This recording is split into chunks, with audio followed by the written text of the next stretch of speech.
still alive. I'm still alive. Whoa. Bet you didn't think that I'd come back to life. Higher, faster, everlasting. Bet you didn't think that I'd come back to life. Higher, faster, never crash. Bet you didn't think that I'd come back to life. Stronger. Bet you didn't think that I'd come back to life. Stronger. Bet you didn't think that I'd come back to life.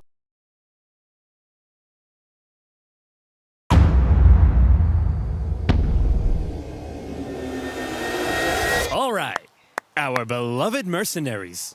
Let's hear it.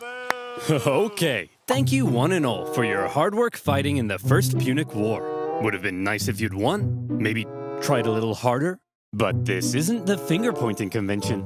I know you all have one thing on your minds. Hey, when are we all getting paid? Simmer down. Remember you lost your... Okay. Jim, why don't you tell them? I'm not telling them, you tell them. Ugh.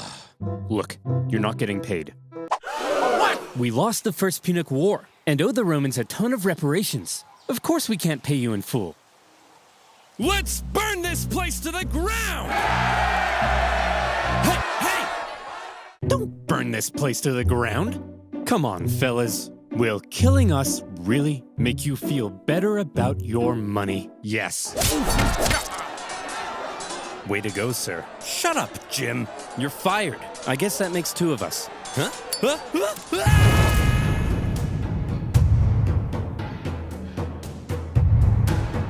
In the aftermath of the First Punic War, Carthage's disgruntled mercenaries, left unpaid for all their hard work, revolted, and Carthage found itself caught up in an extremely destructive mercenary war. The panicked Carthaginians hired more mercenaries to fight the mercenaries they couldn't afford to pay, and Carthage came dangerously close to collapse. All the while, across the water, there was Rome. Ha! Look at those morons! We just kicked their ass in the First Punic War, and now their own mercenaries are revolting. Haha, yeah. Wait, First Punic War? You mean there's gonna be a second one? Well, we're definitely taking advantage of this situation. So almost certainly, yes. The Romans did, in fact, take advantage of the situation. Amongst the chaos, rebels on the Carthaginian island of Sardinia sent out a cry for help to Rome. Hot diggity dog, said the Romans. That's free real estate. And so in they went. Whoa, whoa, whoa. That's our island. Get the hell off. Hey, they requested our help. We're simply helping. Oh, no, you don't. Look, we're sending our own army to deal with the rebels, okay? But just to be clear, we're not trying to start a fight with you, so, don't declare war on us or anything. War! We surrender! Great. And as part of the peace treaty, we get to keep these islands. No!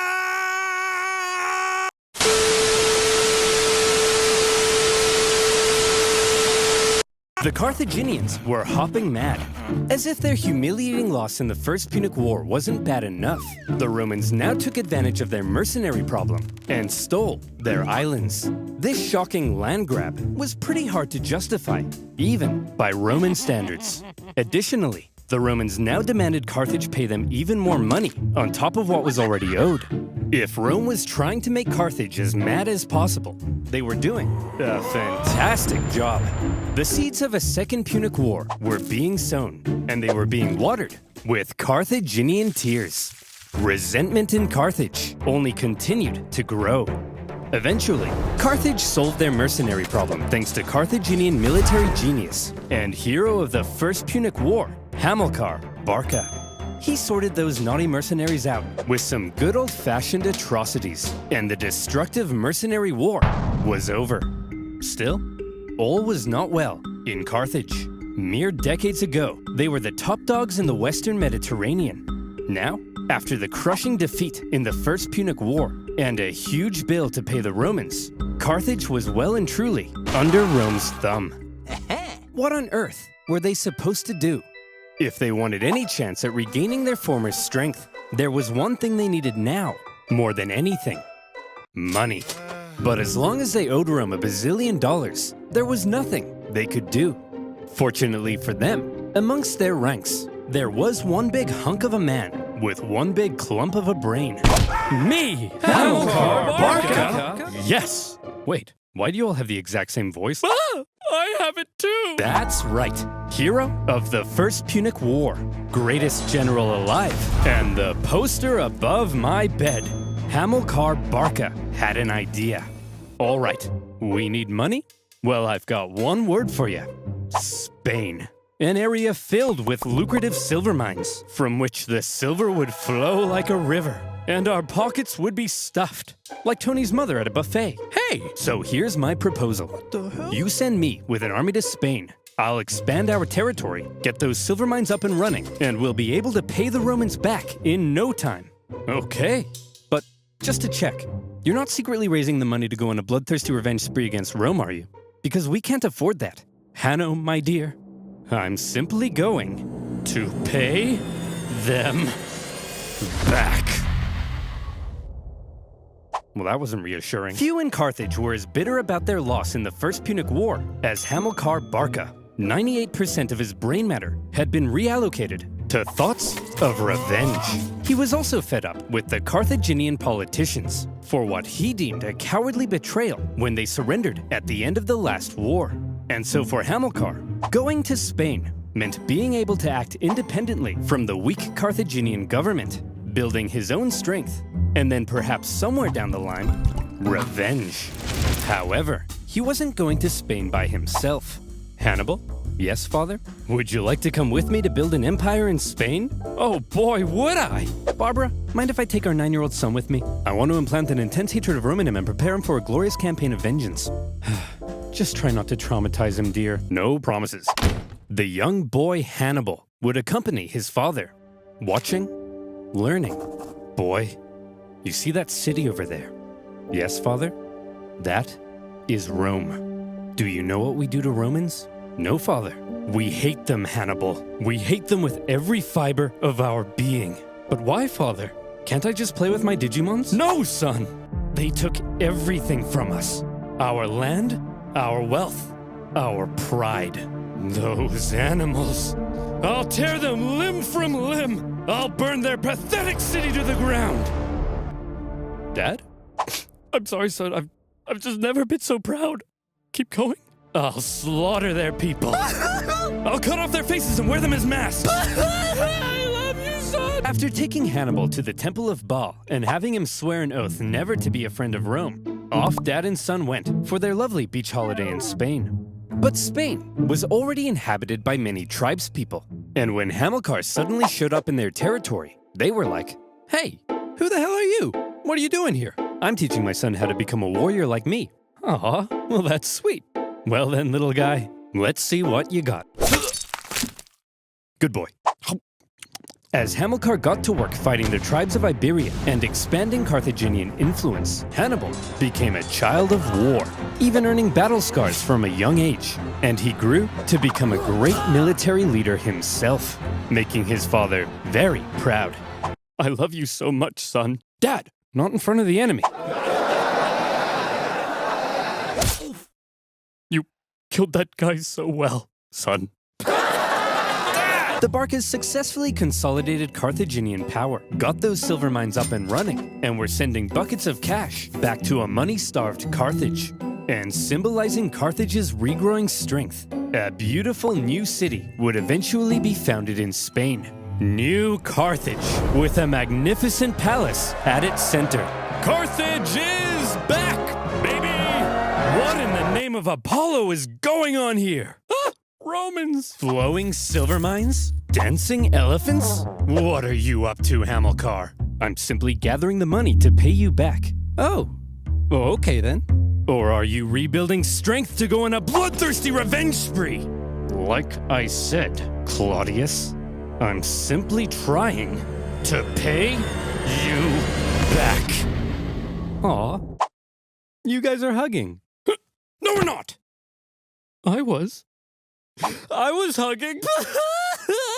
Hamilcar had practically carved out a kingdom for himself in Spain, free from the meddling Carthaginian politicians. His power was becoming immense. But Dad, yes, my son? I'm confused.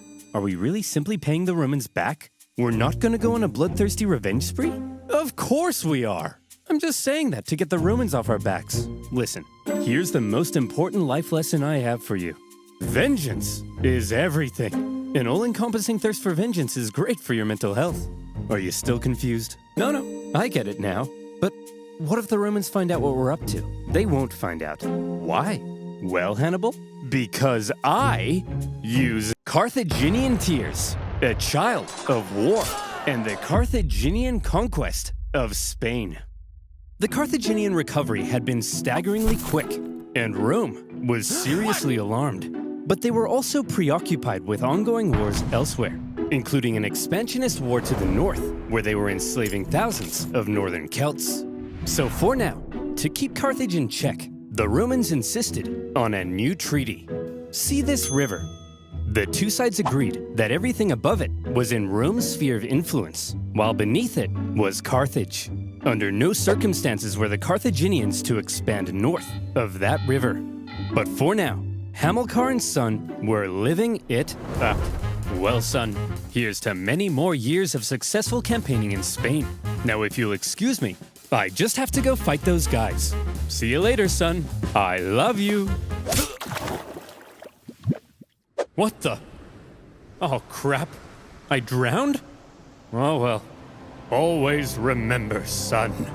You are vengeance.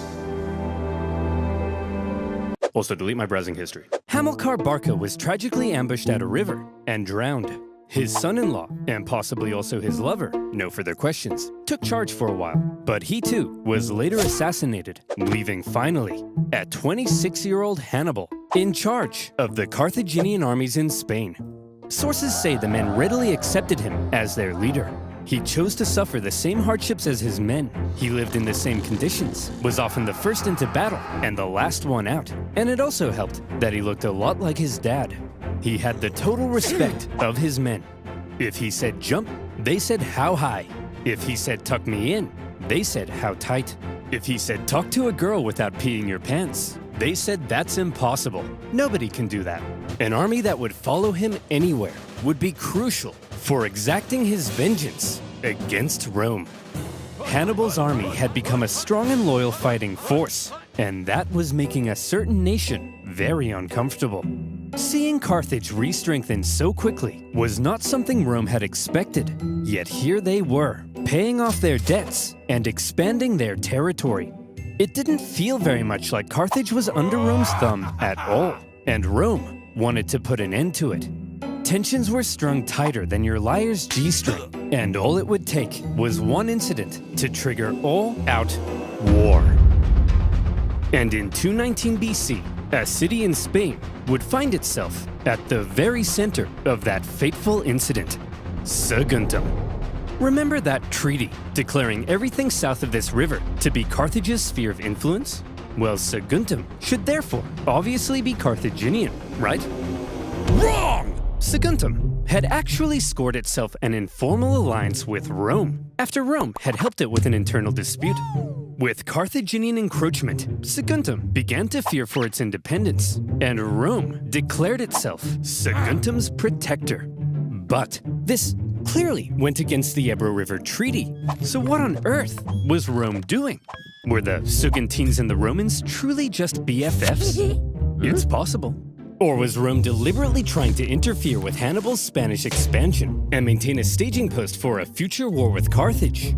More likely. And Hannibal certainly viewed this Rome-Saguntum alliance as an outrage. Yet another example of Roman arrogance.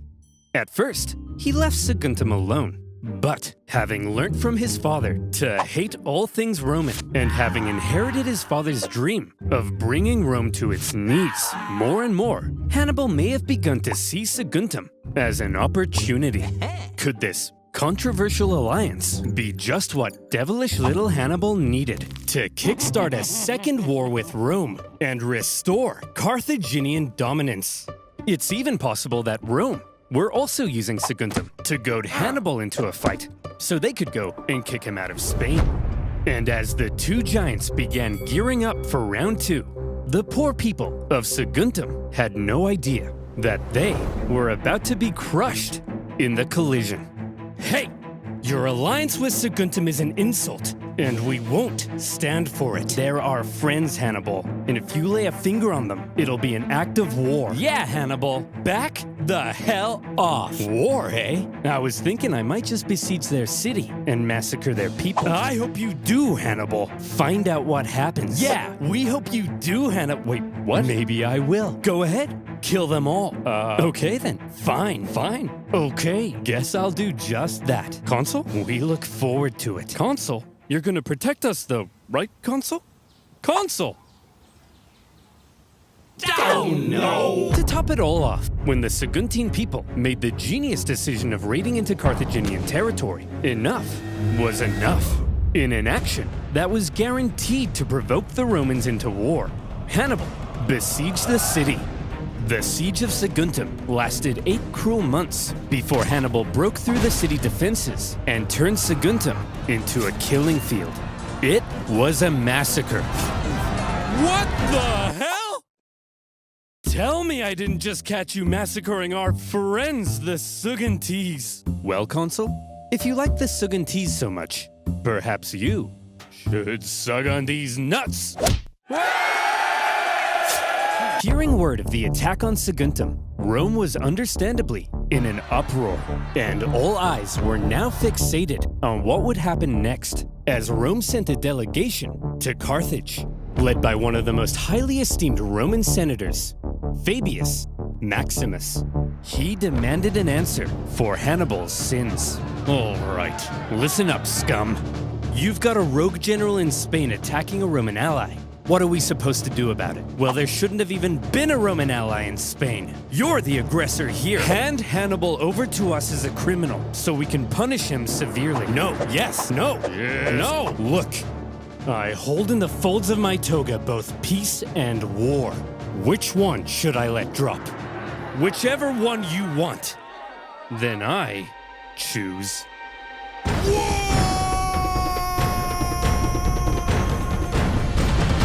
The Second Punic War had begun. Pack it up, boys. We've got 'em. We already destroyed these clowns once, and we were the underdogs. Now, we're the overdogs? Hot dogs. Exactly. This is gonna be easy. Here's the plan. Consul Longus, you take your army and sail straight for Carthage. Burn that city to the ground. And Consul Scipio, you just head on over to Iberia and make sure this Hannibal guy doesn't do anything crazy. I mean, what's he gonna do? Cross the Alps? We're going to what? Cross the Alps. We're going to what? I just told you, Hannibal will freeze to death. Trust me, Jerome. The Romans are expecting us to fight the same way we did last time, passively, taking no initiative. They think it's gonna be easy. So this time, we have to be aggressive. We have to go on the attack. It sickens me to say this, but this time, we have to be a little more Roman.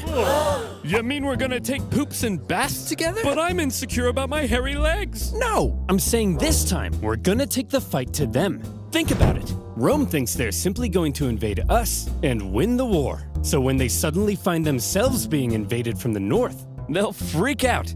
Like Tony's mother, when the buffet runs out of shrimp. Hey! I gotta admit, it's actually kind of genius. And my hairy legs will insulate me from the cold. That's the spirit. Hannibal, you have my sword, and my spear, and my legs. Ugh. Hannibal's plan, a daring alpine trek to surprise the Romans, was a bold but risky strategy. If it paid off, he could catch the Romans with their pants down, but he could also end up losing a ton of men and supplies in the hostile mountain conditions. Nevertheless, in 218 BC, with a fire in his eyes and some vengeance in his belly, Hannibal brought his force of almost 100,000 men across the Ebro River. They spent months on the road, trekking through the cold, hostile mountain conditions. And when they finally reached the other side, they said, "Hooray! We did it! We crossed the Alps." No, those were the Pyrenees. Those are the Alps.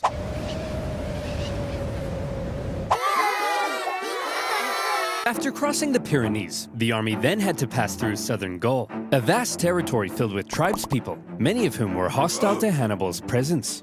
His journey to the Alps was an ordeal in itself, as he was forced to fight his way through and incurred pretty hefty losses before even reaching the mountains. His plan was almost stopped in its tracks entirely, as the Roman consul Scipio, on his way to Iberia, discovered Hannibal was right on his doorstep. Suddenly, Hannibal's journey became a race, as he rushed to get his massive army across the vast Rhone River before the Romans could intercept him. The crossing was chaotic, with the panicking elephants causing several men to drown. And the first combat of the war occurred when small scouting parties from each side encountered one another. When Scipio finally caught up to Hannibal's position, what he found was an empty Carthaginian camp. Hannibal had slipped through his fingers. The Roman consul Scipio felt the weight of the situation. Quite unbelievably, Hannibal was going to cross the Alps into Italy, and the Romans had no idea where he would emerge. For the first time, a Carthaginian force had the Roman homeland under threat.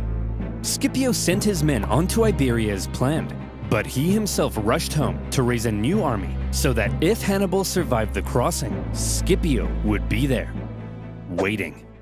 Would you look at that, boys? We're here! The Alps! Although it is a little later than I expected. Yeah, it's kinda chilly. We'll set up camp here and wait for spring, right?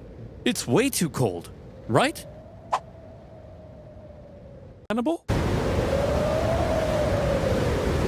Hannibal's famous crossing of the Alps was brutal. It was already autumn, and the men suffered terribly. It was cold. Men would fall off the sides of icy cliffs. They starved. They fell off the sides of icy cliffs. Some sources say they had to eat their pack animals and would finish off dying comrades in order to take their clothes for extra warmth.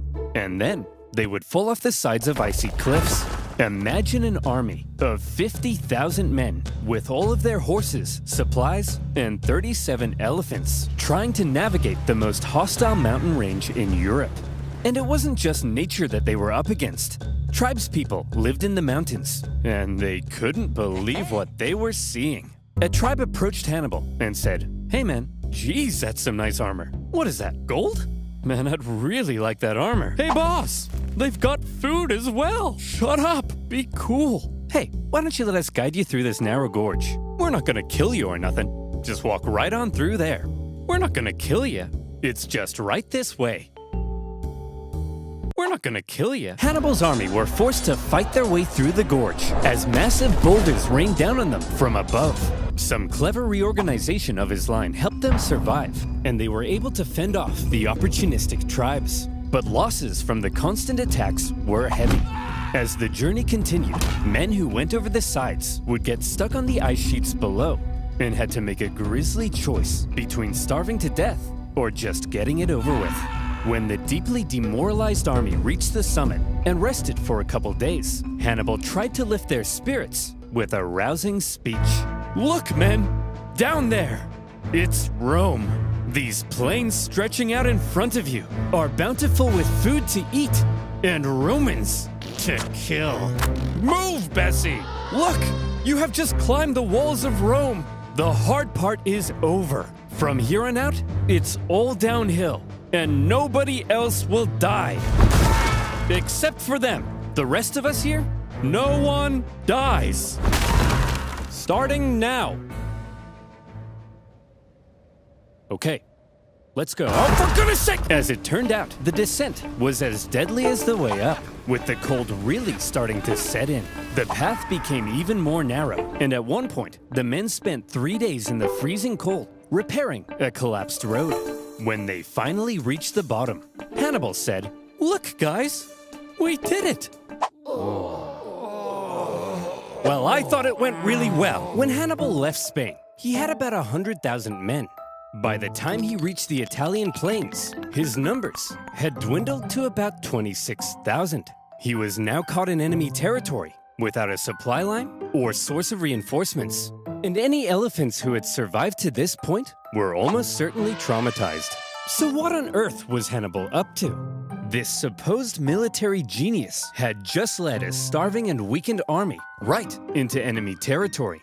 Any modern general who lost half their men to mountains would be immediately fired and possibly even depantsed on live TV. Here's the thing.